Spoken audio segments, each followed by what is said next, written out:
നമ്മൾ ബയോഗ്യാസിൻ്റെ പ്ലാന്റ് അവിടെ കൊണ്ട് സ്ഥാപിച്ച് അതിന് ഇവിടെ ഇതിനകത്തു നിന്നാണ് ചാണകം കുറേ കോരി കലക്കി നമ്മളതിനകത്ത് കുറേ പകുതിയോളം അവർ നിറച്ച് തന്നു.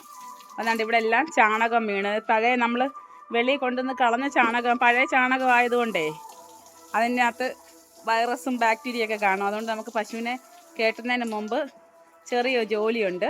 ഇവിടെ എല്ലാം കഴുകി വൃത്തിയാക്കിയതിന് ശേഷം പൊട്ടാസ്യം പെർമാംഗനേറ്റ് അത് നമ്മൾ പൊട്ടിച്ചിട്ടിട്ട് ഒരു ബക്കറ്റ് വെള്ളത്തിൽ, ഒരു ബക്കറ്റ് 2 ബക്കറ്റ് എങ്ങനെയാണല്ലോ നമുക്ക് അത് കലക്കി ഇവിടെ എല്ലാം ഒഴിക്കും. അണുനശീകരണമാണ്. എന്തെങ്കിലും ബാക്ടീരിയയോ എല്ലാം ഉണ്ടെങ്കിൽ അതങ്ങ് ചാകാൻ വേണ്ടി. അത് നമ്മൾ എർത്തിലിനകത്ത് നമുക്ക് ഇടയ്ക്കിടയ്ക്ക് ഇങ്ങനെ ഒഴിക്കുന്നത് നല്ലതാണ്, ഡെയിലി ഒഴിക്കുന്നത് നല്ലതാണ്. എന്നാലും നമുക്ക് അഴുക്കോ വല്ലതും ഉണ്ടെന്ന് തോന്നുമ്പോൾ നമ്മളിങ്ങനെ ചെയ്യും. പശുവിന് അകിട് വീക്കവോ അങ്ങനെ പശുവിന് ഇൻഫെക്ഷനൊന്നും ഉണ്ടാവാതിരിക്കാനുള്ള നല്ലൊരു മാർഗമാണ്. മിക്കവാറും നമ്മൾ ഇങ്ങനെ ചെയ്യും. കറവയൊക്കെ കഴിഞ്ഞ് പിന്നെ അഴുക്ക് വൃത്തികേടായിട്ട് കിടക്കുവാണെന്നുണ്ടെങ്കിൽ നമ്മൾ ഇത് കലക്കി ഒഴിക്കും.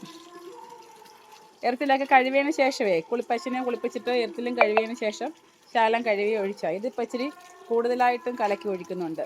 നമ്മൾ ആ ചാണകം ഉടച്ച് കലക്കി ഒഴിച്ചപ്പം കുറച്ചൊക്കെ വേസ്റ്റ് അവിടെ ഇവിടെയൊക്കെ വീണ് അന്നേരം അതിൻ്റെ ബാക്ടീരിയ വല്ലതും ഉണ്ടെങ്കിൽ അങ്ങ് പൊക്കോട്ടെ. എന്നാൽ ചോദിക്കും എപ്പോഴും ചാണകം ഇല്ലേ വീഴുന്നതെന്ന്. ഇതല്ല, നമ്മൾ വെളി കൊണ്ട് കളഞ്ഞ ചാണകം കൊണ്ടുവന്ന് പച്ച ചാണകം പിന്നെയും കോരി ഇവിടെ കൊണ്ടുവന്നിട്ട് കലക്കി അങ്ങോട്ട് ഒഴിച്ചില്ലയോ.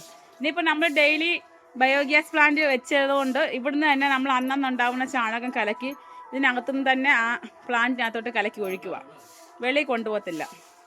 അപ്പം ഈ എന്ന എർത്തിനകത്ത് ഫുൾ നമ്മൾ ഇത് കലക്കി ഒഴിക്കും.